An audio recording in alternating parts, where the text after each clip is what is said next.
gentlemen, please join me by giving our Republican gubernatorial candidates a round of applause for their diligence, their sacrifice, their valiant spirit toward the cause of saving our state from radical tyranny.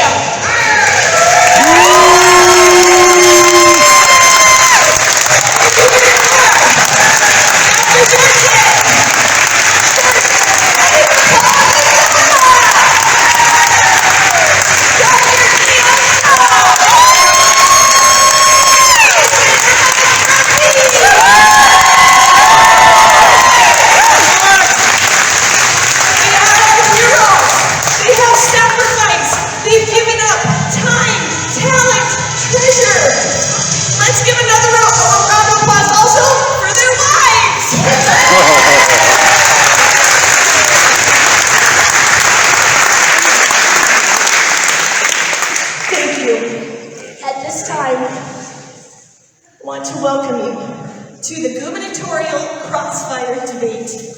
Tonight, you will see our candidates display a new skill, the skill of crossfire questioning.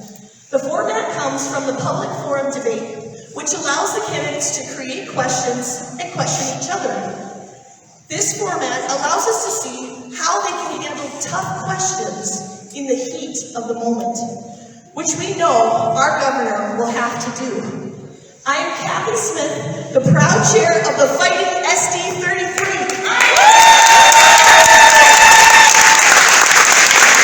I would like to meet Lauren Kennedy from Chicago GOP. Lauren, where are you? Raise your hand. Lauren's back there. I'd like to meet Lauren.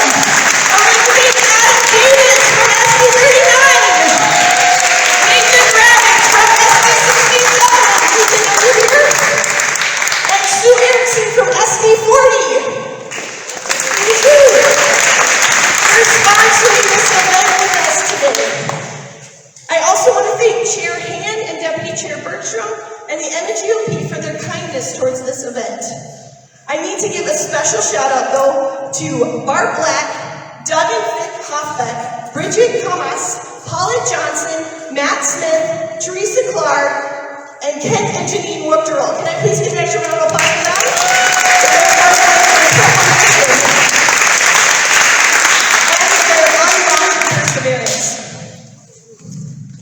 Tonight's event is not meant to divide.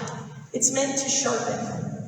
The candidates have agreed to the rules of decorum that we have set, and we ask you to also follow the following guidelines. Please be respectful to all candidates, both in words and actions, and hold your applause and comments until after each round. Anyone who is not able to show this respect will be asked to leave by our Sergeant-in-Arms. We thank you in advance for your maturity and dignity that will be present during this debate. At this time, I would like to invite two of our special guests, Kyle and Glenna Schooneman. Kyle is a 5th grader at Liberty Classical Academy, and he's going to lead us in the Pledge of Allegiance. Then I ask that you remain standing for the invocation by his mom. Say it next to me. I pledge allegiance to the flag of the United States of America and to the republic for which it stands, one nation, under God, indivisible, with liberty and justice for all. All right, let's just say a quick word of prayer. Everyone, please join me. Father God, we praise you for your presence here tonight. We praise you for this opportunity. And we thank you for each person that's here, everyone that's here, Lord, is playing such a critical role in restoring and protecting liberty and freedom in the state of Minnesota. I pray for their protection. I pray, Lord, that you would protect their health, especially the candidates, through convention this coming weekend. Lord, we know that there will be discussion and lively debate tonight, and we welcome that. We also welcome and pray for a spirit of brotherly love and a spirit of humility. Thank you for being here. Thank you for all of the candidates and their hard work, Lord. We love you. In Jesus' name we pray. Amen. Amen. Thank you. You may be seated.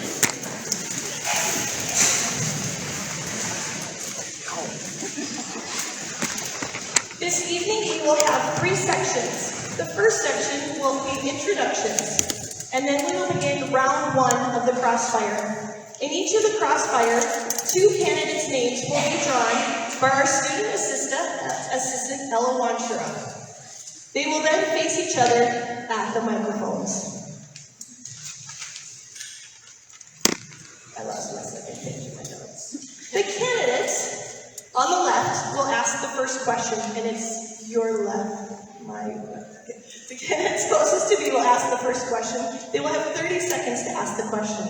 Then the candidate on the left will have 60 seconds to answer. The candidate then on that side will be able to ask a question, and the candidate this side will answer. There will be no rebuttals, so we encourage candidates to save their thoughts for their closing remarks. The second section is a crossfire between the candidates and the delegates. So our state delegates and alternates submitted questions. We had over 120 questions that were brought forth for our candidates. And in the second section, I will be asking those questions on behalf of the delegates. We were so impressed by our delegates and their deep thought in questioning of our candidates. We will start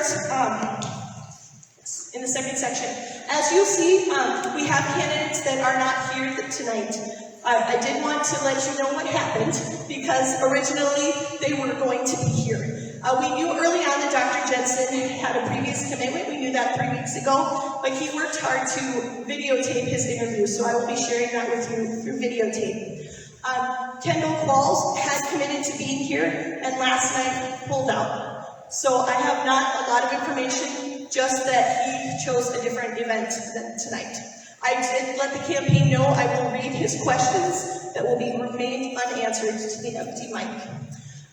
Rich Stanek, as you are aware, was in an accident, and he came to decide that it would be difficult for him to be here live, and unfortunately we weren't able to coordinate his interview questions today. So that is why there are 3 here. But I let these 3 know how important it is to us that they are here live, how important it is to you as delegates, and what that means. So can I have a round of applause for them?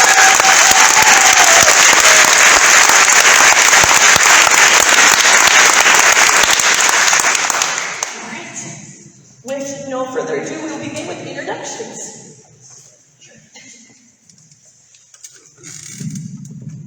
Good evening. How are you guys tonight? Good. My name is Dr. Neil Shaw. I'm a physician, a father, a husband, and the son of immigrants who came here 50 years ago in search of a better life.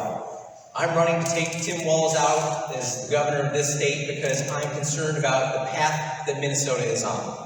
I'm concerned about a constitutional republic, and I'm not exactly sure what we've exactly been conserving over the last 20 years nearly that I've lived in Minnesota. We haven't conserved life, we haven't conserved fiscal austerity, we do not have safe streets, and our schools are not as good as Liberty. What are we going to do about that? I believe firmly that it will take an outsider to go up against Tim Walz and the career politicians in St. Paul in order to right the path that the state of Minnesota is on. I'm seeking the GOP endorsement. I need your support in order to do that, and I look forward to running against Tim Walz and defeating him this fall. My name is Dr. Neil Shaw. Thank you.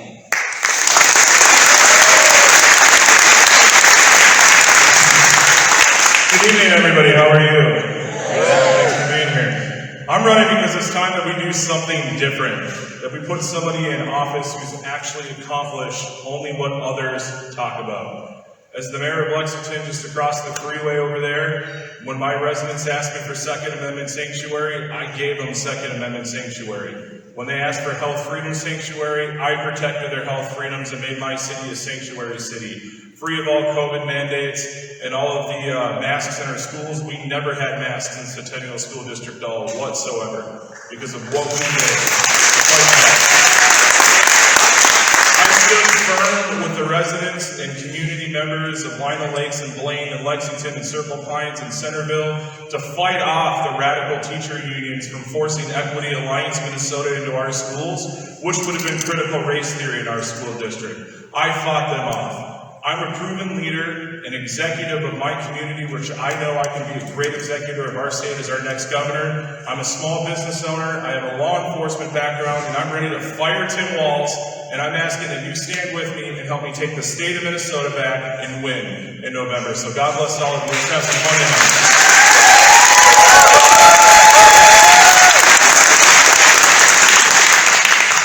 Hey, I'm Paul Gazelka. Can we all agree that we need to fire Tim Walz? I was the leader of the Senate the last 5 years, and for perspective, we had a one-vote majority. Everything else was Democrat. We haven't had House, Senate, and Governor in 55 years. This is the window that we can actually do it now. Thank God I was the guy with the finger at the dike stopping everything. I stopped Scott Jensen from watering down the Second Amendment. I wouldn't let them do the history standard changes statewide. I wouldn't let them change our sex education standards, grades 1 through 3. They wanted to raise taxes. I said no. But that is not enough, and we all know it. We've got to take our state back. That means winning House, Senate, and Governor. And I actually think experience matters. I'm a lifelong successful business owner. I still have an insurance agency up north. But if you have no experience in government, you have no idea what you're up against. I'm Paul Gazelka. Let's take our state back. Thank you.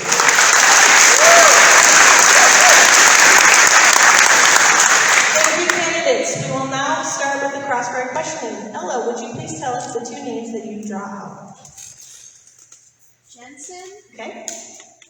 Shaw. Jensen and Shaw. So Dr. Shaw, if you would like to come forward. For Dr. Jensen, I do have recorded. I ask for your patience as I deal with technology. He was able to answer your question. The mouse. There it is. Okay.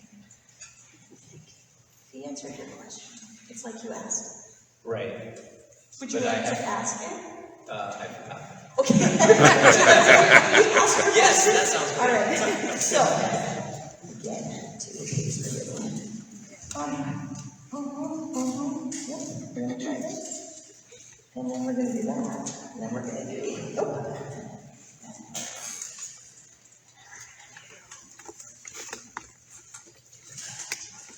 And then see Dr. Jensen. There he is. And we are going to, would you indulge me for a moment and let Dr. Jensen do his introduction? Oh, yeah. Right before? I'm so sorry. Yeah, I will apologize. disappear over here. All right, thank you. And I think, Mayor Murphy, I did ask your question first, so then I'll stop, fast forward into Dr. Shaw's. Okay. All right. I want to greet you, Kathy, and all the delegates and the audience for being here. I know that this is a different kind of debate, and I think consultants would tell me that I should probably use these opportunities to take shots at my opponents, because I'm sure that I'll see some shots coming at me. Typically, the leader is targeted, so I get that. But I think we've got to remember, we're just a few more than 100 days away from actually having people go vote for Tim Walz or for the Republican candidate. So it's really important to me and my team when we start to unite and we go against Tim Walz and the Democratic machine. We've had some 2 dozen debates, and I think you've seen 7 candidates say basically the same position on top issues, and so I'm not going to go over those right now. But I think it is important that we remember Reagan's 11th commandment: don't take shots at fellow Republicans. So you won't see me doing that today. All right. Thank you, Dr. Jen. My question is, do you bring threat to the monarchy? And gotcha. Because now the majority leader in an omnibus bill, along with all the other Nope. items. Could I just let him do the 2 questions so that I... The candidates say basically the same position on top issues, and so I'm not going to go over those right now. But I think it is important that we remember Reagan's You stated, and we have several videos of this, including your campaign manager making the same statement, that you have never seen performed or have the procedural knowledge to perform an abortion or a DNC. This question stems back to your time as an intern with Planned Parenthood in the 80s and your knowledge and training as a licensed medical professional.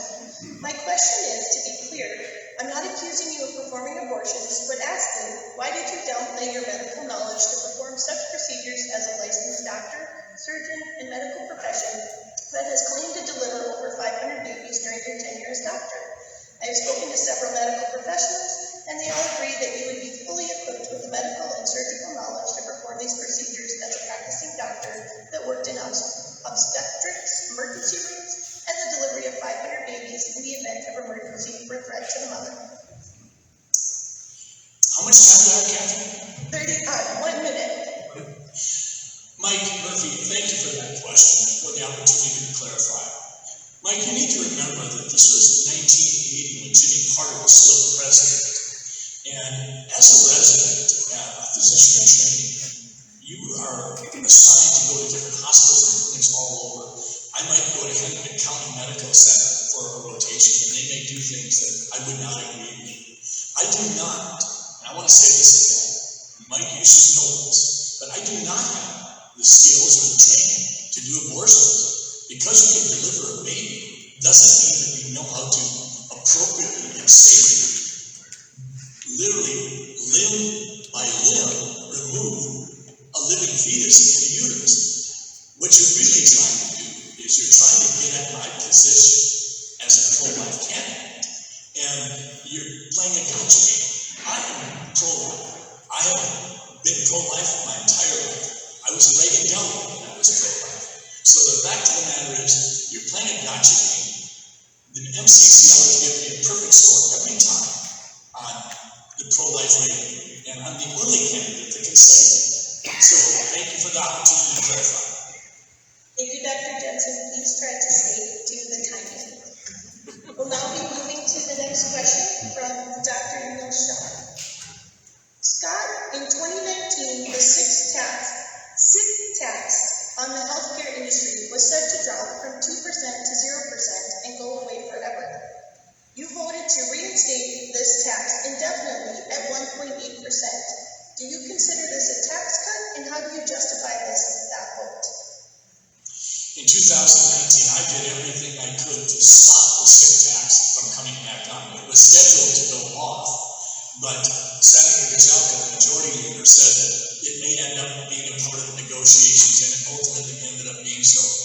Senator Jim Abler proposed a bill with the MMA, and I signed on to that, and it was to do with claims, expenditures, assessment, and it would be a way that we would not have the sick tax. We tried to move that forward, but the Senate leadership did not allow it. I did everything I could to prevent the sick tax from being reinstated, and it ultimately came back to the senators in an omnibus bill, along with all the other items that were involved in that omnibus bill. I've been on the record over and over again. I object to the casual omnibus bills. I understand the reality of it, but this sick tax was put back in place through negotiations between the House leader, the Senate leader, and Governor Walker. I had nothing to do with that, and virtually every senator in the Senate voted for it. So I never supported the sick tax being reinstated as a specific issue, but it became part of the omnibus bill, and virtually the entire Republican Senate voted for it. All right, we'll bring Dr. Shaw up.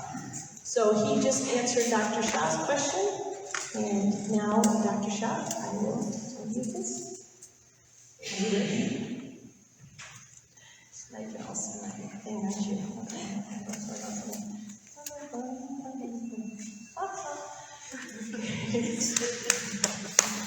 Was that clapping for big technical skills? Oh, okay. All right, Dr. Shaw. This is the question from Dr. Jensen. Neil, what are your thoughts when you saw your beautiful baby girl for the first time? And are you ready for 4 in delivering your kids? 4 and 4? It's a great question. My first thoughts were don't drop her. I was 0 for 3 at that point on drops, and I needed to make it 0 for 4. You'll be all happy to know that I'm 0 for 4.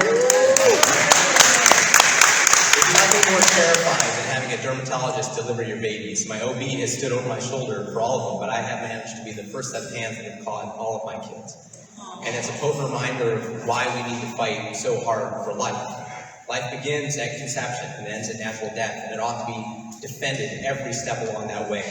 And as your governor, I will be unwavering in my dedication to stop the public funding of abortions in Minnesota and do everything I can to save as many lives as possible. Dessa Grace is a gift to Sarah and myself, along with the other 3 of our kids.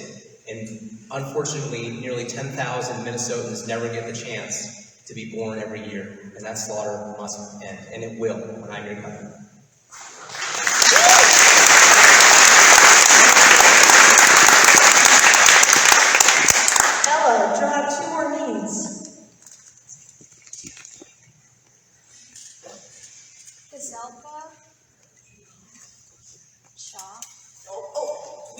Leave Sean there. It's okay, Murphy. Why don't you come on up? That's right. Am I asking the first question? Yes, you will. All right, Mike. To get your message out, a campaign must be able to raise more than $5 million. That's what I had to do for the state senate for us to win. The maximum donation from anyone is $4,000 or less. You were the first one into the race, and you only have $2,000 in the bank. I was one of the last ones in the race and have more than all other candidates combined with Jensen. How do you expect to win when you can't raise money? Great question, Paul. I tell you what, I have a personal wealth that probably far exceeds yours, so I can self-finance this entire race all the way to the primary if I want to, just to let you know. For one, this isn't about fundraising, this isn't about money, this isn't about special interest groups or taking money from organizations or billionaires and millionaires who are going to control your campaign. If you've ever seen his campaign finance report, it's filled with lobbyist money, so I kicked all those people out of my campaign because this is about we the people and the people only. Now, there was a period of time where I wasn't able to raise money because I was taking care of my dying mother at the time, and that's what I chose was my family over fundraising and calling people across the entire nation for money. But I have money pledged to me from conservative organizations that I trust and honor after I'm endorsed next week, such as Gun Owners Association of America and other organizations out there like that. But you're hitting me on $2,000 at the end of a quarter when I've already raised well over $100,000 since then.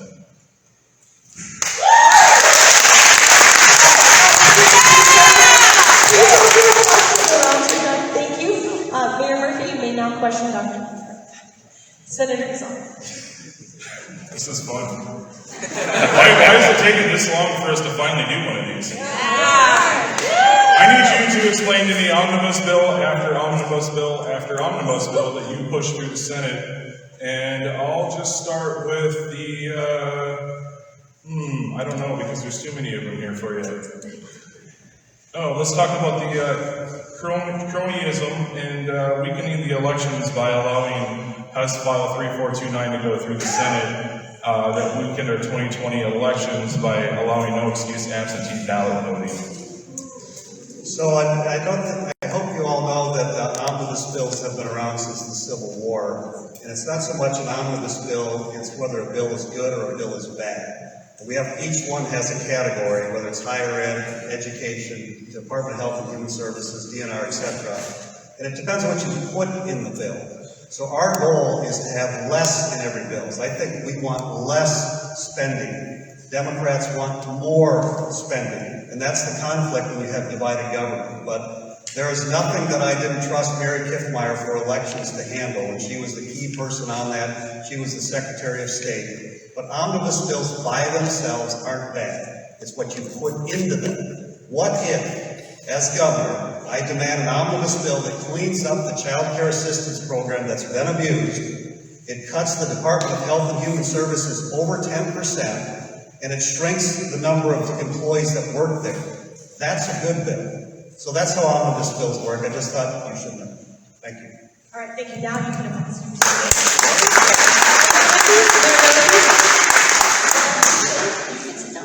Oh, I see. Yes, so she got a chance to ask Dr. Jensen a question, so now I will ask you Dr. Jensen's question.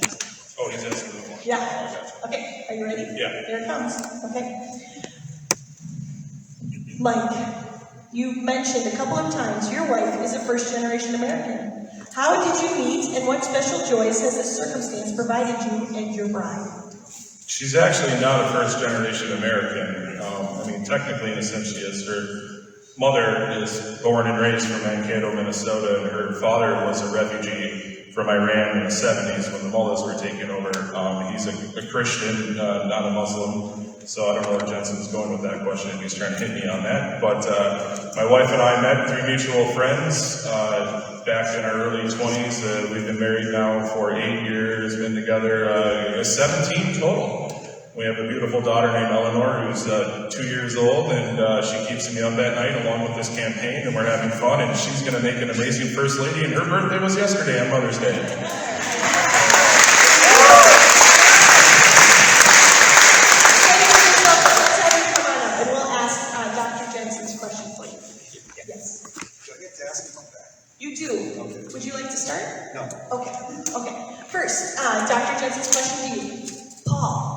What inspires you every day?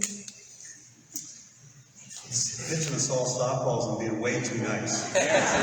I'll just tell you, I'm a follower of Jesus. That's ultimately what I get up to every day, and want to serve him in every way I can. That's how I led the Senate. I told people we're going to treat people the way we want to be treated. We're going to lower the tone in the Senate because it was caustic when we took over.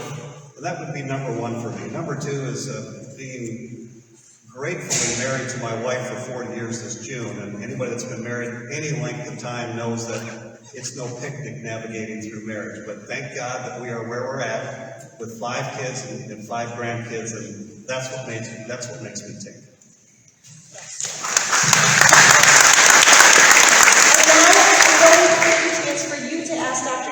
Question in time for his interview this morning, but we did want to allow you to at least let them know what your question for him would have been, and if he chooses to respond in another way, he can do that. Yeah, so I think being governor is critical, that you have somebody that makes good judgment on a regular basis. And so I would have asked Scott, you did intern at Planned Parenthood. I believe him when he said he didn't do abortions, but you get to choose that. You did choose to have a forum with John Thompson up on your side, giving him equal play. The guy that kicked out of the House Democrat House because he was too extreme. You did go to Joe Jorgensen's campaign for president against Trump. And to me, it's more of a judgment issue. Why do you keep doing those things that show lack of judgment? And if you're governor, how do I know that you're going to have good judgment? All right, thank you very much.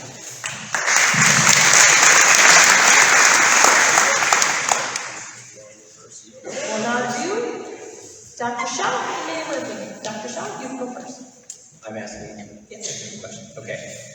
So, Mayor Mike, you and I have been on the campaign trail along with Senator Gazelle and a number of folks for a very, very long time. Kendall Pauls is not here tonight, despite losing in the suburbs by double digits.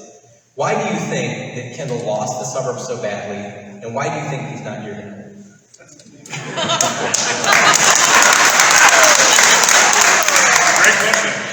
I feel that Kendall lost the suburbs because he's not a native Minnesotan. He just moved here just a few short years ago to work for Medtronic and then run for Congress. But more importantly, one of the biggest reasons why I think he lost in 2020 is because he refused Donald Trump's endorsement 3 times over, making him the only congressional candidate in the state of Minnesota to refuse an endorsement from President Trump in the 2020 election. And and he doesn't resonate well in the suburbs, minus, communities like Wayzata and Oregon. So I think that he's just out of touch with Minnesota values.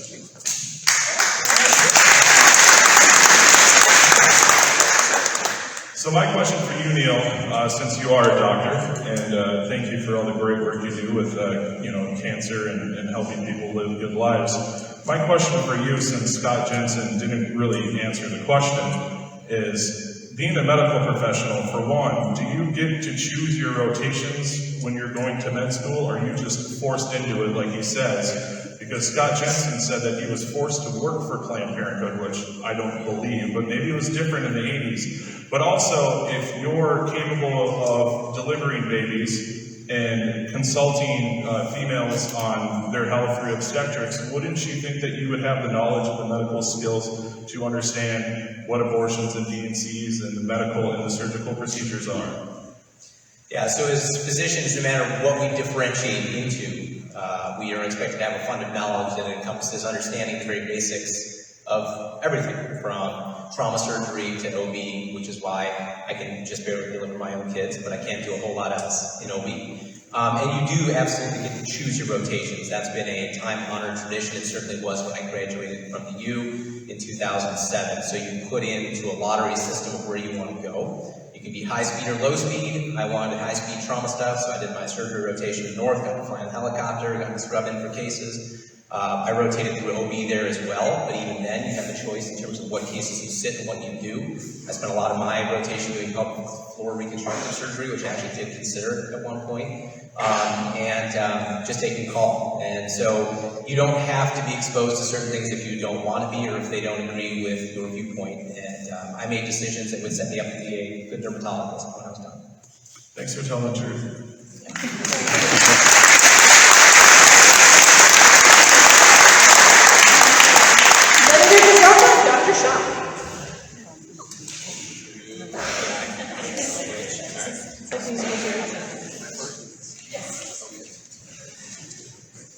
first of all, congratulations on having a fourth day. Pretty stinking awesome. Okay, I've been a lifelong successful business owner and never felt the need to fund anti-life or anti-Second Amendment candidates. You, however, gave thousands of dollars to Tim Walz and House and Senate Democrats. You have $22,000 in your governor bank account. To win this race will cost well over $5 million. How do you expect to win without being able to raise money? It's a great question. Let me address the first part first. So in 2018-19, a group of independent physicians, there's about 5 of us left, tried to sit down with people on both sides of the aisle. We gave the majority of money to Republicans, but sat down with Tim Walz as well. No one meets with you for a rubber chicken dinner unless you write them a check. What I learned from that process is that the current political class on both sides of the aisle don't care at all about keeping small medical practices viable. They're too busy cashing checks from Pfizer. Or they don't care about doing anything that would reduce the cost of healthcare, which are burdening individuals and corporations across this state. We try to do that, and I learned my lesson that the career politicians in St. Paul do not care, and they are willing to sit down with you and whisper sweet nothings in your ear and ignore everything that you do. Just like Donald Trump tried to play in the swamp and donated to both parties as a businessman, he realized eventually he'd have to take matters into his own hands, and so he ran for president. And that's why I'm in front of you today. I realize the swamp's not working for any of us, and it's going to take a member of We the People to fix things in St. Paul.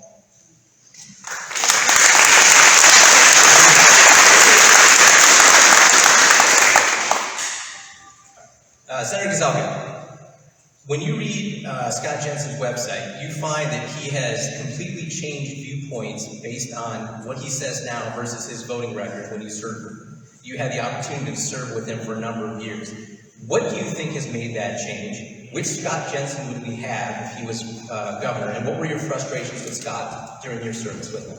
So I didn't know this question, just so you know, but when Scott tried to change the Second Amendment, I had to stop him. And for him to say now that he's so strong for the Second Amendment, it's offensive to me, just being pro-Second Amendment. When he voted for government-run health care, and I had to stop him, that bothered me. When he chief authored ranked choice voting, and now he's against it, that bothered me. When he co-authored recreational marijuana, and now he's against it, that bothered me. And so I talked about judgment, and I also talked about record. Because I think in the end, if you have a record, you should pay attention to what people do, because then you're going to figure out what they're going to do when they're governor. As governor, you know what I'm going to do. I'm going to defend the Second Amendment. I'm going to defend life. We will lower taxes. We will take our state back, because I know what I'm doing. Thank you.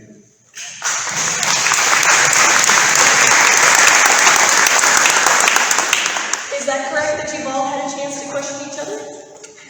Did I do my math right? I think so. Yes. All right. That's very exciting. Well, they did a good job, right? They did a good job. Let's give it a round of applause.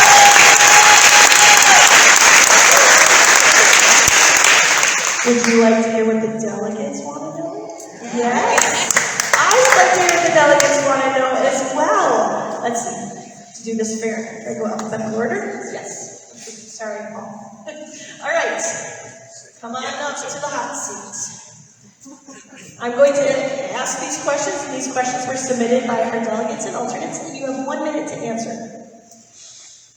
If you were endorsed by the Minneapolis Police Department, why was Minneapolis left to burn into the ground and no help competent? We really need an answer to this question to understand. Thank you. I wasn't endorsed by the Minneapolis Police Department. I was endorsed by the Highway Patrol for governor. The chiefs of police gave me their Legislator of the Year award because they don't endorse. The Minnesota Peace and Police Officers endorsed me for governor. That's 10,000 members because I stood up for the cops. I would not defund them. I would not dismantle them. I held the line. And when the 3rd precinct burned down, right after that, I called the White House the very next day and I said, Governor, where are you? I texted him, then called the White House because he was not around. And he let this whole thing burn down, and it's on him. It's not on Mayor Fry. This is on Tim Walz. This is the reason we're going to win in November. It's not COVID. It's not election integrity. Those are super important issues. It's that the streets aren't safe, and the moderates and independents say, we don't trust Walz. So why are the cops endorsing me? I had their back. They have my back. Thank you. The next question. please provide your stance on the red flag agenda proposed, for or against? Absolutely opposed to red flag laws or universal background checks. As a legislator, I authored more Second Amendment legislation that became law than any other candidate. Now what am I trying to do? I want to do stand your ground. That's the one I think we can get next. People need to be safe. We don't have enough police because they've left the profession. You got to be able to defend yourself. I do. I just never brag about the fact that I normally carry. But that's a big issue for us. The other thing, one I'm doing right now, if you have your permit to carry, you have to renew it every 5 years. I want it to be a lifetime. If we can't get a constitutional carry, how about a lifetime permit for your permit to carry? I'm pro Second Amendment. You are running a campaign. Please wait Take the till claps and question out. You are running a campaign saying you would give the surplus back, yet you're voting to spend it on various items. Why are you saying one thing but doing another? No, I would say the same thing. I would tell you that Mark Dayton wanted to raise taxes, and we didn't raise taxes. Walz's first time 3 years ago wanted to raise taxes $12 billion, including the 20-cent gas tax. This is how much he got. Instead, what we did is we lowered the income tax for the first time in 20 years. We lowered the agriculture property tax. We lowered the business property tax. And I wish we'd gotten rid of all of the 2% sick tax. We lowered that to 1.8. That was the package. And the reason why we did that sick tax is because our local hospitals in rural Minnesota said, if we don't have this, we're going to fail and we're not going to have access. But that's what we do for taxes. What specifically are you hoping to accomplish as governor that you were unable to accomplish as state senator? Too many things to count in 1 minute. I'll get rid of the electric car mandates because he did it without legislation. I'll defend life by picking pro-life judges because we're going to have to get pro-life judges to overturn Doe versus Gomez. We will get a multi-billion-dollar tax cut, and for 3 years I've been working on getting rid of the tax on Social Security income, but also lowering the income tax. We will defend our kids in school, and what we'll do is we'll have a Department of Education that will filter all the garbage material that's coming into our schools is going to be filtered at the Department of Education. Get rid of all this CRT. Get rid of the sex ed standards that are pornography, and let's get our kids educated the way they should be. There's so much that we can do, but we must win House, Senate, Governor. There's no other option for me. That's how we take our state back. If we just have governor and they have House or Senate, they're going to do what I did to Tim Walz and stop almost everything. Go back on my table there and look at one sheet, what we stopped in 1 year. 5 years we stopped it. Thank you. Why?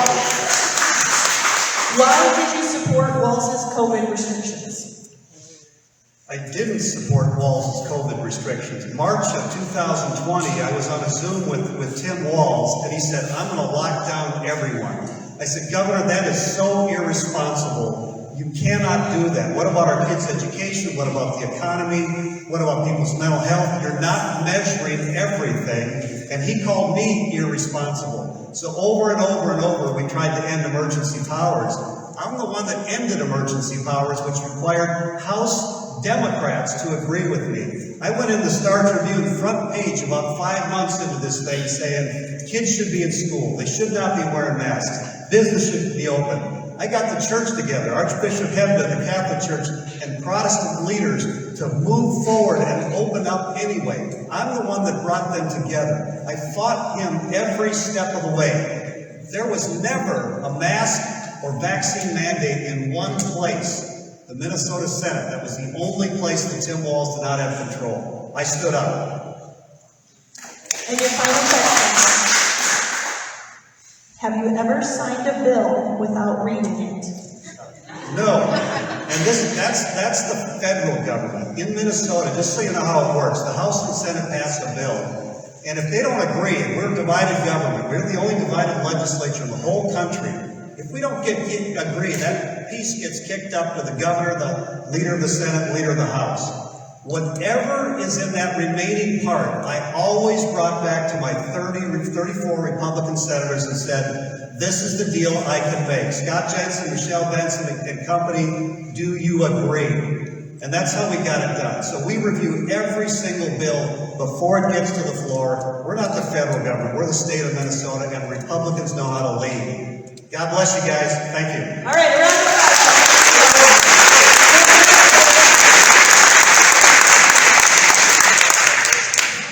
Mayor Murphy, your first question is a compound question. I apologize ahead of time, so listen, see if you can get all of them.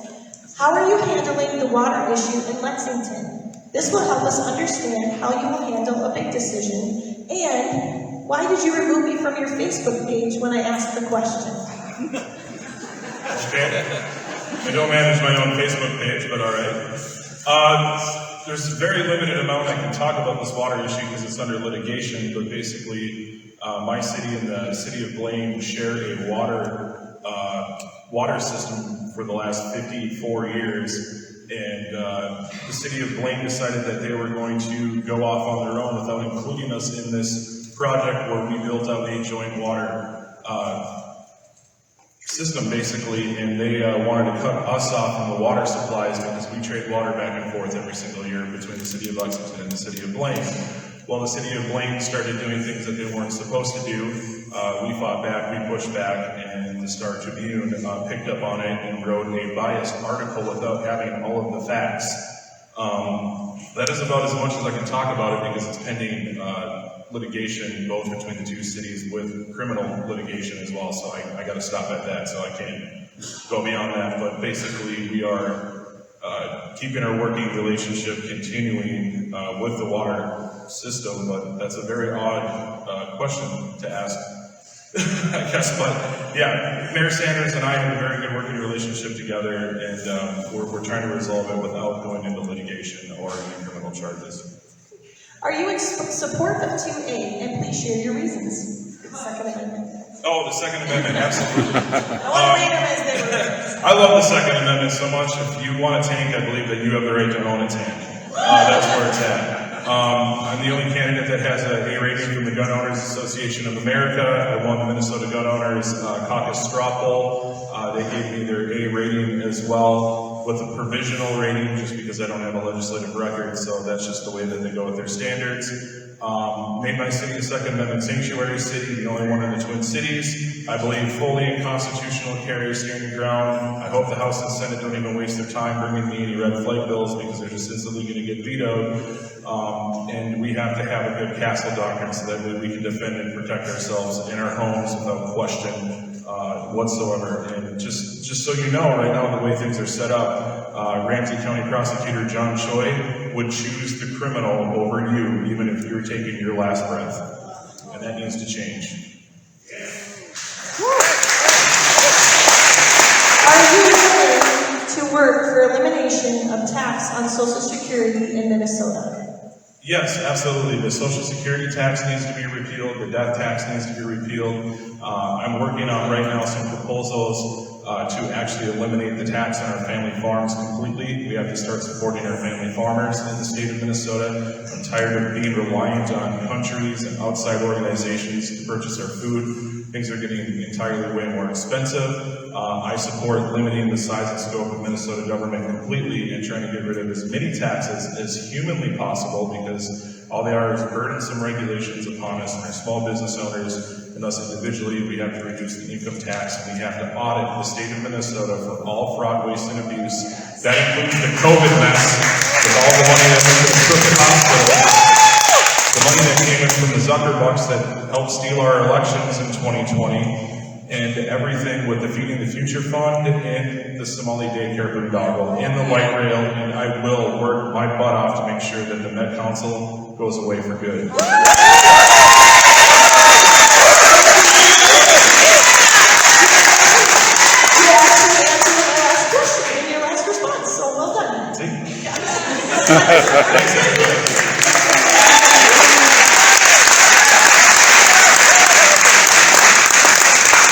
All right, Dr. Shaw, what will you do to implement voter ID and the elimination of voting machines? Well, first of all, we've led on this issue when it comes to the upcoming convention in Rochester, right? That's how leadership starts. It starts with sometimes even calling out your own party when they're about to do something very bad. What our base wants and what we need are secure and free elections. And that means getting the machines out. We've asked that we go to paper balloting in Rochester, and it is like pulling teeth. Surveys indicate that 4 out of 5 GOP voters want this to happen, and yet our own party won't do this. How am I supposed to sell this in the general election run against Tim Walz? We said, we've got Dominion voting machines in Rochester, and you want us to go back to paper ballots? We need to practice what we preach. Yes. And that is election integrity from day one. What I will say is that one of my bigger concerns with the voter ID and provisional ballot and the entire package of reforms is that it may never see the light of day and end up on my desk. But when I'm your governor, I need your help to push that legislation through, get it on my desk in a form that I can sign so we can get real election integrity protection in Minnesota. Your next question. Much of your campaign comes across as mudslinging of other candidates and feels divisive. How do you plan to unify the party with this attitude of division? I'm not sure that facts can actually divide people or that they are mudslinging. So calling somebody ugly or smelly would be potentially mudslinging. You guys smell very good. But I will say, if you voted a certain way, or if you co-authored a bill, or if you continue to fund the slaughter of unborn Minnesotans by signing unconstitutional omnibus bills, this is not mudslinging. These are statements of fact, and if one of those facts is incorrect, then people are free to dispute it.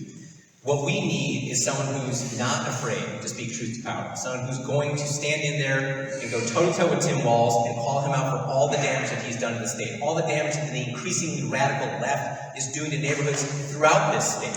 I'm not afraid of doing that. I will call Tim Walz out, and I will do it in a manner that people can understand, that walks right up to that line and says, these are statements of fact, but I'm not going to go after your personal hero. Next question. On the Black Republican, Black Democrat podcast, you stated that the Kim Potter shooting of Daunte Wright was a training problem. In light of her conviction, do you still believe it was a training problem? And if so, how would you address police recruitment, especially in high-crime neighborhoods? Yes, I do feel it was a training issue, and she was a training officer, and it was incredibly tragic what happened, but there's a reason that the taser is in the position it is, and the pistol is in the position it is. We need to ensure that law enforcement has adequate training and support so that they can go out on the streets, be safe with themselves, be safe with suspects, and ensure that they're able to do their job and come back home every night.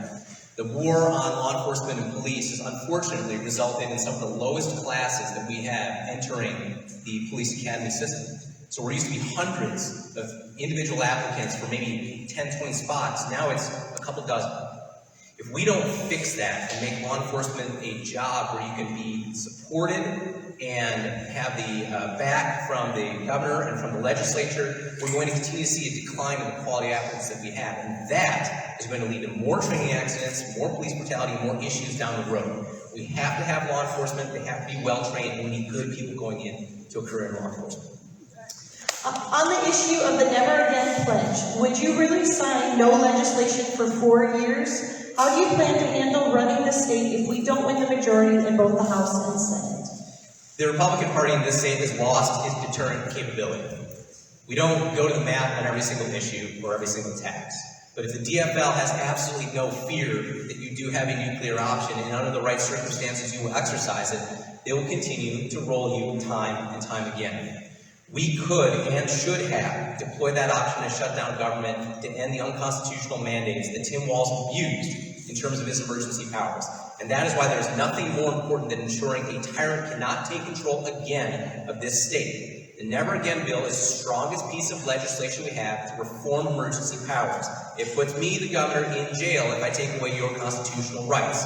You cannot, as Kendall Walz wants to do, put the Constitution on a holiday for 30 days. The Constitution never goes on a holiday, and we never should have shut down, and that's why we need to pass that bill. The corruption in the last 2 years of mandates, lockdown policy, and the flat-out lies in the media need to have accountability. How will you make sure that anyone who pushes the lies and the corruption, who pushed the lies and corruption in the last 2 years is held accountable with consequences that matter, not only for politicians, but also media, healthcare, administration, etc.? One of the issues we have in our state right now is that you don't have access to all of the data that you need to have access to. So we have a state burden of a FOIA, or Freedom of Information request. but there are certain black boxes that you can't necessarily have access to. I think you should be able to read everybody's email that works for you. If they're a legislator, if they're the governor, no private email accounts like Tim Walz had. Everything is public, and there should be a criminal penalty if you violate that law. How can you hold your elected officials responsible if you can't even figure out what they've done? And this is how messed up things are. You can't even audit the voting machines in this state, as some activists have been, or investigative journalists have been looking into. You can't even query what was the final data that came out of that machine. We know what the paper was that went in, we know the paper that came out, but what was the number that was uploaded? We need to have access to all of the government's data if we are to keep government responsible. They got away with as much as they did because they knew they were hiding in the shadows. And as your governor, you'll force all these people out into the light, and you will be able to keep your government accountable to the people.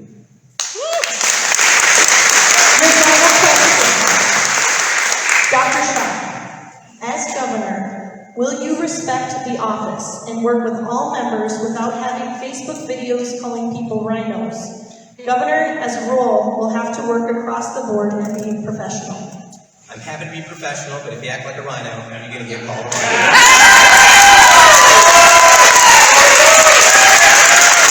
Let me be absolutely clear about what governor is. It is a separate, co-equal branch of government.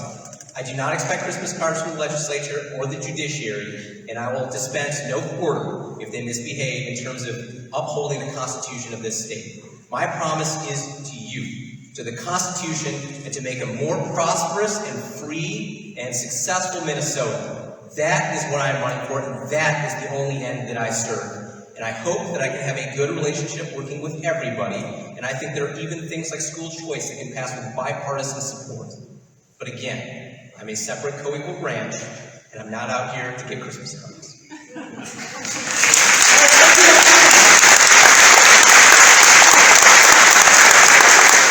Just a moment, I will show you Dr. Jensen's response to the delegates' questions. But before I do that, I do have a statement from the Kendall Falls campaign, and I would like to read the questions that were for Kevin. From their campaign, they say, thank you all. This is from Kevin Poindexter. Thank you all for the delegates who continue to dedicate their time and have been involved in this process before caucus. I wish I could be there this evening, however, I have a prior commitment speaking about restoring your personal and medical freedoms with Mascot, Minnesota tonight. I look forward to lively discussions on election integrity, defending the unborn, restricting emergency powers, and protecting your Second Amendment rights, as well as the rest of the issues at the Young Republicans debate on Thursday evening. Please join me in my hospitality suite following the debate. Come and ask any last-minute questions and enjoy favorite foods from the state fair. All right, the questions for Kendall Falls. The financial rule of 72 tells us that 10% inflation government costs will double in 7 years and taxpayers' money will melt in half during the same time. What leadership attributes do you have to lead us through this as of yet unrecognized crisis? Do we get to ask our Kendall Falls questions? No. Come on. Next question. As a longtime businessman in the medical industry, do you have any financial holdings or personal connections that would create a conflict of interest with bills pertaining to pharmaceutical product mandates that are stemming from companies you worked for? Well, I know the answer. No, it's okay. Silence is supposed to be pause for effect. Sorry. I can't help myself. I know, Mike, stop it. Next question. Kendall Falls. What led you to choose Michelle Tafoya as your campaign manager, knowing she is very much pro-choice? Oh, don't forget you ain't going with Kamala Harris, too. Stop! I'm going to have you escort it out. Sorry. People need to know the truth. No, they can ask Kendall Falls. What is the difference between your emergency powers reform plan and the Never Again bill? Since you refuse to sign the pledge, why do you think your plan is better?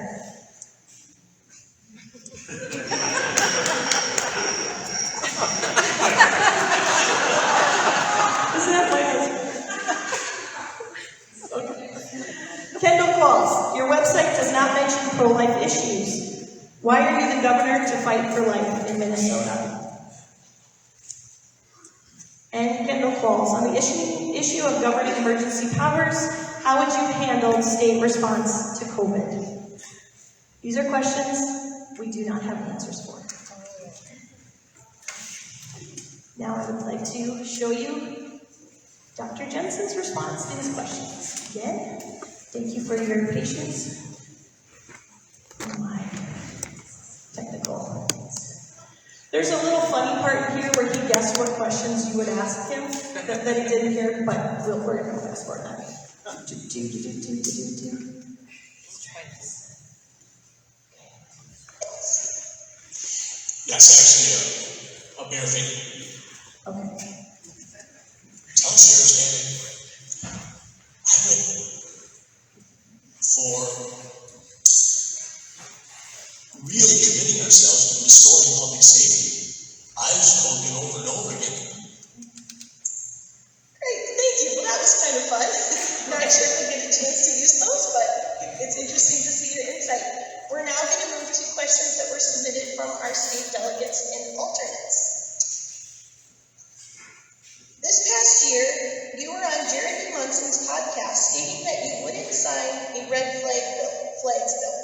Previously, you have said you signed into similar bill in the past because you wanted to advance the conversation. What precisely made you change your mind in red flag laws? That's actually a barefaced lie. I've never had anything to do with the red flag legislation. The issue, the bill I put my name on was one to examine whether or not the background check statutes that we have in place are working. And that was because mentally ill people should be prohibited. And there was a question as to whether or not they've been prohibited. My brother was able to get a gun after he was involuntarily committed to a mental health hospital. He should not have been able to. So I have been very clear, entire campaign schedule for 15 months, we should have constitutional period standing ground and castle down. There are risks you take when you serve in the Senate in order to push the conversation forward. And in 2018, I was willing to take the risk of trying to compel a conversation that would allow us to get standing ground legislation potentially passed. Bottom line is, in 2018, we had a Republican House, a Republican Senate, a Republican Lieutenant Governor, and a weakened Democratic Governor. We had the chance to put standing ground on the committee and at the Senate level and get it passed. But leadership decided against it. So I am absolutely pro-Second Amendment, and I always have been. But red flag legislation, that's just pure lie. Next question. You describe yourself as pro-life when you have let me repeat that. Why do you describe yourself as pro-life when you have voted for omnibus bills which ultimately fund Planned Parenthood? I have never voted for any bill I have never knowingly voted for any omnibus bill that provided funding for Planned Parenthood. Now, if there's some clause in some 1,000-page omnibus bill that I'm not aware of, I don't know. I know that I took my advice in regards to voting on pro-life issues from the MCCL during my entire time I was in the Senate. And the Minnesota Citizens Concerned for Life are diligent in regarding the need to analyze bills and what's on them. And I have received 100% rating from the most active pro-life organization in the state every time. Now, you could say that I've actually walked the walk, while many candidates and delegates are playing this gotcha game and just sort of talking the talk. Sorry. Thank you. Next, you held a campaign event with Representative John Thompson several months ago. Given Representative Thompson's infamy due to the Hugo fiasco, why did you team up with Thompson at an event? Whoever asked that question should be somewhat ashamed, but evidently, because it's the world of politics, people play these games. I never did any kind of an event teaming up with John Thompson. That's just silly talk. I was asked to meet with a group of Somali and Black business people on Lake Street, and I was scheduled for that for 6 weeks, and the day before it took place, I was advised that this group of business leaders had gone ahead and invited legislators, and there might be some there. This was not my arrangement. This was not my event. They wanted to get me to know me, and I said I would be there. I was asked by my team, should we cancel because we don't know who's going to be there? And I said, we never knew who was going to be there anyway. At the event, John Thompson showed up. He did not share the stage with me. There was one question on Section 8 housing that I was unable to answer because I don't have a great deal of background information on it. So I have invited Representative Thompson to provide some comments on Section 8 housing in Minneapolis and St. Paul. But this is absolutely ludicrous, and this is why people despise politics. In 2017, you wrote an editorial in the Star Tribune in support of state-mandated health insurance, stating, "An insurance mandate resonates with conservative principles of personal responsibility." Please elaborate. Insurance mandates were a topic that were initially discussed in the late 1980s in regards to how could we make certain that all people had some level of health care. It actually came initially, I believe, from the Heartland Institute, and it was actually from Republicans. So the concept of how do we somehow get everybody to participate has its roots in a bipartisan discussion. So when I said that it resonates, it does resonate with past political thought. Now, if the political thought has evolved in such a fashion that any kind of a mandate that would ensure personal responsibility for one's health, if that's no longer able to be discussed in Republican circles, then that's a change over the last 40 years. That's why I said that. The bottom line is, I would like everybody to have some level of coverage so that if they have appendicitis, they don't have to wait till it ruptures. I want all people to be able to have some basic package of care. Mandates are not the best way to do it, but we have not solved this problem. But again, I think someone's playing politics here. If the conservatives can't lead conversations and be thoughtful about it, we will continue to do what we've been doing very successfully the last 25 times, and that's lose.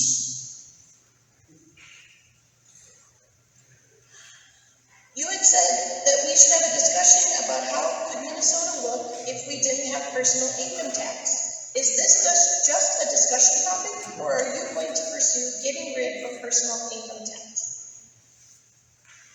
I am going to pursue getting rid of personal income tax. I think it's 9 or 10 states out of 50 already have no personal income tax. I don't think we have had the hard conversation about what's Minnesota's problem. Our problem is not a lack of revenue. We tax virtually in the top 5 in every category. Our problem is we spend too much. We spend over $30,000 on average per welfare recipient, while none of the surrounding states get to $19,000. We have got to talk about why do we have a statewide property tax that affects only industry, commercial, and people who own a cattle. I definitely want to talk about how do we get rid of personal income tax. What would Minnesota look like? How would that stimulate our economy? What would we need to do? It's not enough simply to say we're not going to double tax Social Security. That's a given. We should not be doing that. Thank you. The next question is, how will you make sure Minnesotans are not subject to medical mandates such as masks and vaccines, or lose your job, etc., forced quarantines, and economic lockdowns?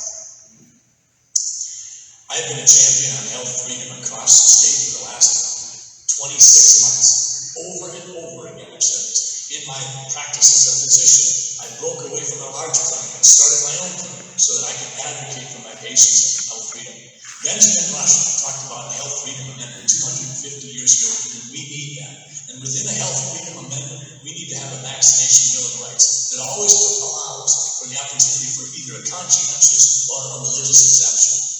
Where we're at today is a very dangerous place to be, because if you don't have health freedom, arguably you don't have the freedom to pursue life, liberty, and the pursuit of happiness. I have been the outspoken champion on health freedom before it was politically convenient or attractive to do so. I have been the one who's put my livelihood, my family, my reputation over and over again on the line for health freedom. Dwight Eisenhower, he reminded us in 1961 that this could be a problem someday in regards to an elite scientific and technological group of people controlling us, and it's coming true. Thank you. Next question is, have you ever signed a bill without reading it? Yes, I have signed. Not signed a bill, voted for the bills. I'm sorry. Have I ever signed a bill without reading it? No, I've always read the bills I've signed. I didn't agree with a lot of the bills when I put my name on it, because I told people I like this part of the bill, but I despise this part. So frequently, I don't know that there's ever been a senator that didn't put his name on a bill as a co-author or something where he or she disagreed with part of it, but in order to advance the conversation, was willing to put their name on the bill for a period of time. I know some senators have done that, where they put their name on the bill to put muskies into a lake, and then they pulled it up because they didn't want muskies in the lake, and those kinds of things.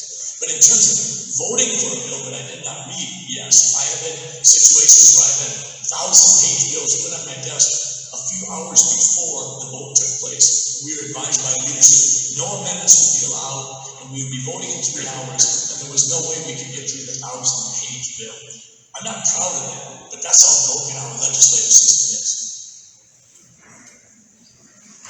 The next question is, why won't you sign the Never Again bill? The Never Again pledge is what you're asking about, not a bill. It's not a bill, it's a pledge. It could have been written on that word. The Never Again pledge comes from my bill. I had a bill. I was the one arguing vehemently on May 18th of 2020 to put it on the Senate floor to suspend the rules so that we could send a clear message to Tim Walz that we wanted to strip him of his powers right away. Senate Majority Leader said, no, we're not going to do it, and we didn't, but we did it the next month. The language that the pledge embodies is exactly the language of my bill. I don't sign pledges because I get asked to sign pledges virtually every day or every week, and I would have signed 200 or 300 pledges by the time I'm elected governor. I am absolutely willing to put my position down, talk about it, or whatever.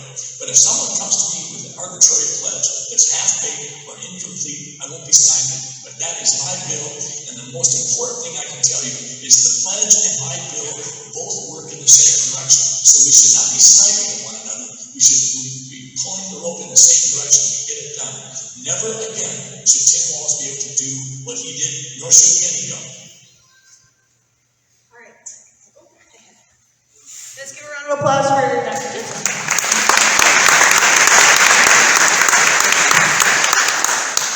It's okay. I think we're done with that. But anyways, this last one is for me. Ella, give them the clipboards. How many of you like Jeopardy? You like the Jeopardy game? Good. This final question is like a final Jeopardy question. Candidates, your delegates are out here. Your alternates, your state delegates, they're watching you live stream across the state. We've spent a lot of time at conventions, haven't we? Have we spent a lot of time at conventions? We have. We've also spent a lot of money. And after state, I average probably it costs us about $1,200 total to do all of the conventions. We want an endorsement. So, with that, I'm going to give you a statement. And I would like you to finish the statement for me and write it on the paper. And on the count of 3, I want you to share it with all of us. Please finish this sentence for me. Anyone who runs in the primary after losing the endorsement is a...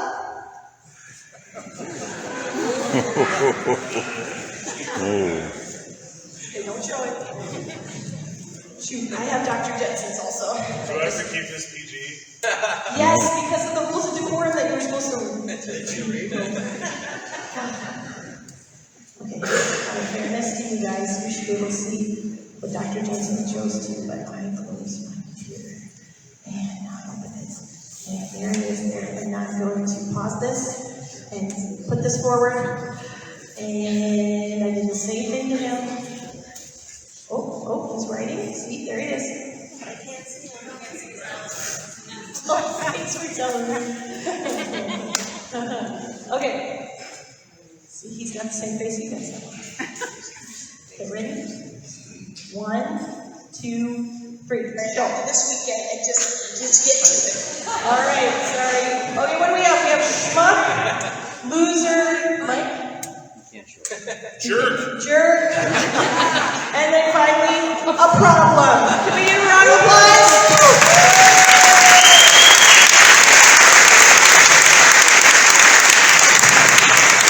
Billy Bauer, are you here? She's out in the hallway. Who's got a camera? We got a You video. do, I know, but I'm not quite done with this one. I need a picture of each candidate with this. Oh, you can stand here with them. Show you. Oh. She's calling me a schmuck. Now this one's calling me a loser. And this one's calling me a jerk. Oh, that was cool. Let's hear for Bill, baby. Cheer us. I was just wanting to get some pictures. All three of you, come on up here. Yeah. If you want to get that one in there too. I was even going to answer that in the form of the Jeopardy question. Yeah. Thank you. Yes. Smile.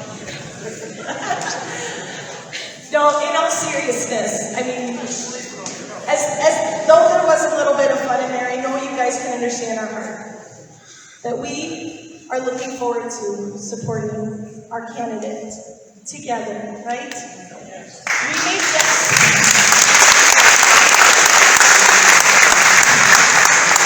I know we have our favorites, and that's okay, and we have our favorites for different reasons.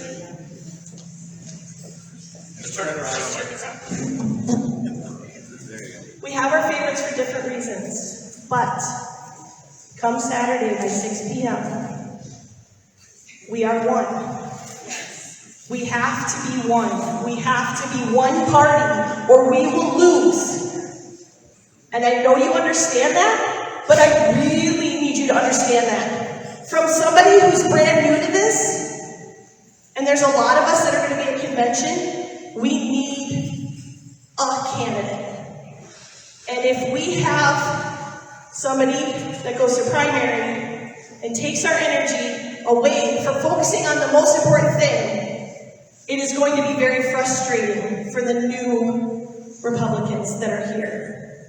So I plead with you, my heart, our heart, that you would abide by the endorsement, and let's all pray that he gets an endorsement on Saturday for whoever it is, because we love you all. We support you, we love you, we care about what you want us to wage. And just as it says in the chamber of the House of Representatives in Latin, let's see, should we put him on the spot? Nope, I can't put anybody on the spot. What does it say in the House of Representatives on the wall above Abraham Lincoln? The Latin phrase. Who's the house? Who's the house? No. You are here. No, it says. The voice of the people is the voice of God. It says it. Don't believe that.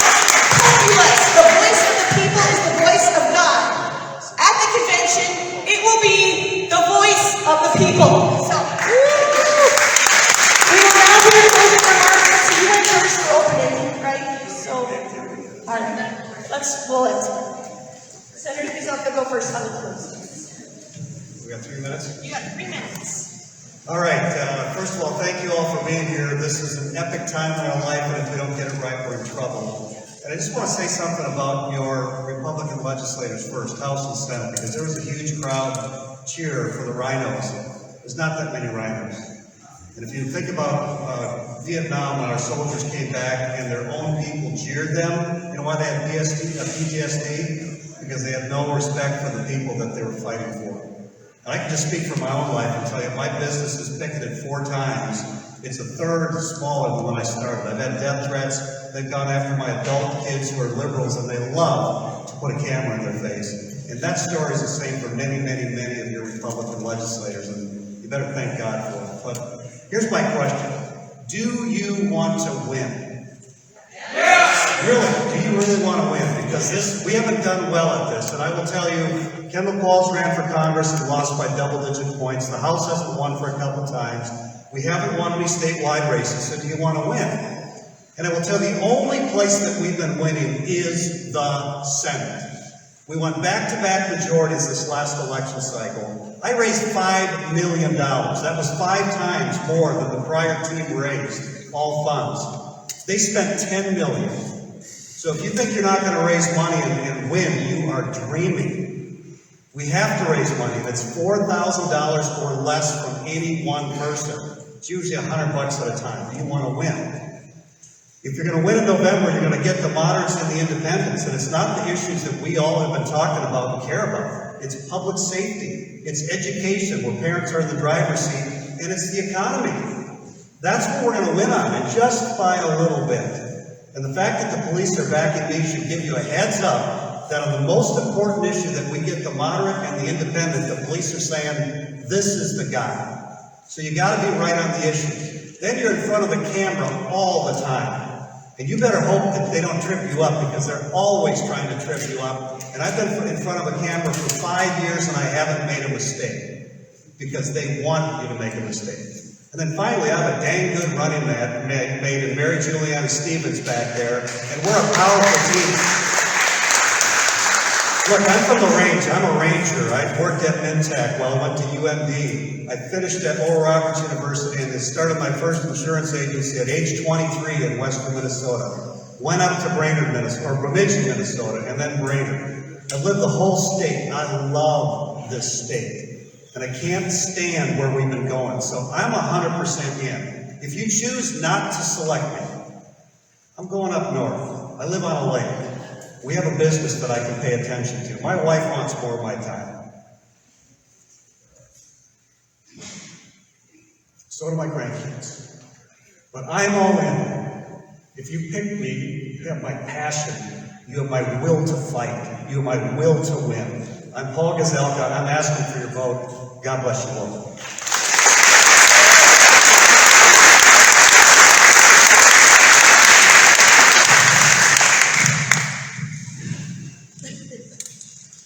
Thank you guys for being here tonight. Any of you here headed to Rochester for the first time ever? First time delegates. Look at that. Give yourself a hand. I'm headed to Rochester for the first time ever to be a part of this amazing process. And I agree with everything that's been said about coming out of Rochester unified, behind a candidate, and going after Tim Walz the next day. But we're out here for the same reasons. That as conservatives, we haven't seen a whole lot be conservative. And something absolutely must change. And my argument to you is that as long as we keep sending the career political class up against the DFL, we will continue to lose. We don't gain voters and turn out our base by running from the values that make us conservatives. We stand for the Constitution. We stand for life. We stand for prosperity and liberty. Those are the values that knit this nation together. The fraud and flannel known as Tim Walz wants death, destruction, and division. We want life, prosperity, and liberty. That is a message that we can take to the general election, but we need the right person leading that charge. People who have never voted for a Republican in their entire life are going to open their eyes for the first time and say, I am tired. I am tired of what has happened under the rule of Tim Walz, and he does think he's a ruler. I'm tired of the DFL getting on the crazy train and going way out.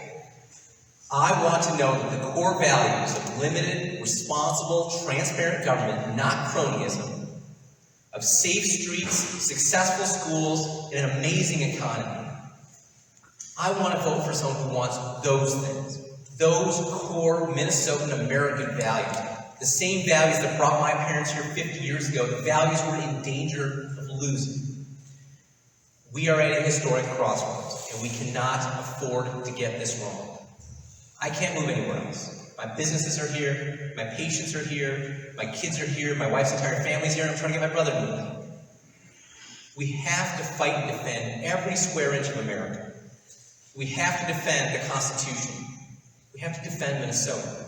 We can save Minnesota. With a bold choice in Rochester, we can show the left that they should be terrified of what's coming for them this fall.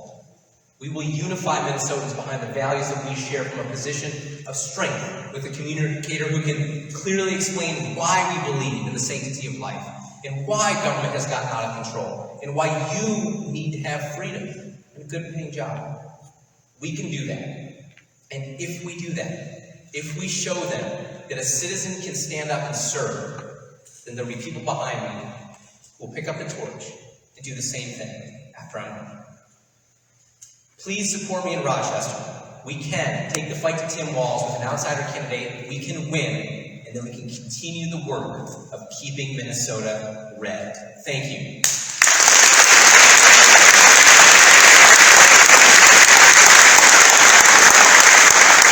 Thank you for your time this evening. I wish the other candidates would have been able to join us, but unfortunately they weren't unable to. Maybe it's because they're scared. I know, just my opinion.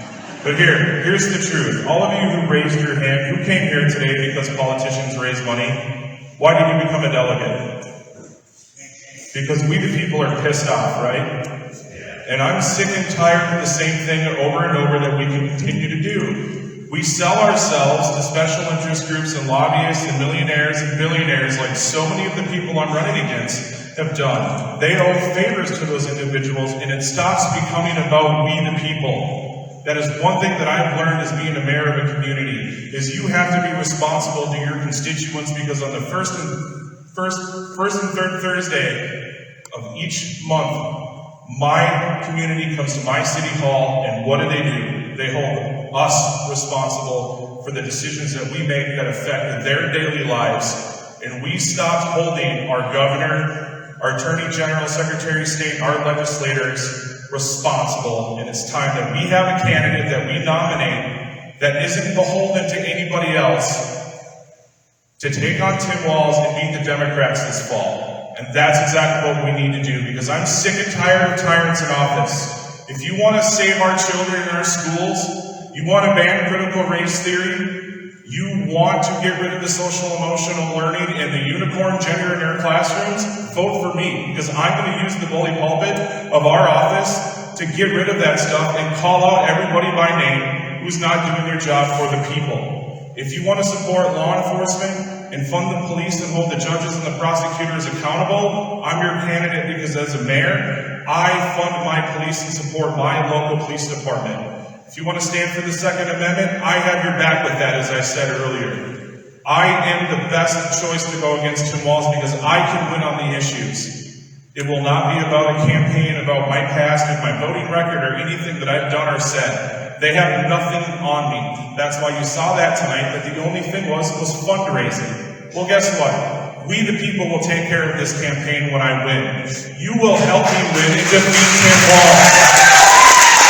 Besides, what does money buy you? TV commercials that nobody watches anymore, yard signs, doesn't vote, mailers that people throw in the garbage? It's all crap. I have the endorsement of the Hmong American Leadership Council as the first Republican in the history of this nation to have that support of that community, which lives right here in White Bear Lake, Maplewood, St. Paul, you name it, the 60,000 voters. I have the endorsement from Shukri, who ran for Congress in CD5 against Ilhan Omar. She dropped out of the race to support C.C. Davis. I have the support of the Vietnamese community, Ethiopian community, several communities, and my running mate that we will be announcing in the next few days, hopefully, will bring a dynamic to this race that nobody has ever seen. I've spent a lot of time in the Twin Cities and the Metro, so if you want to win this time and actually take the fight to Tim Walz, then I'm your candidate. So God bless all of you. Thank you so much. Have a great night, and let's win!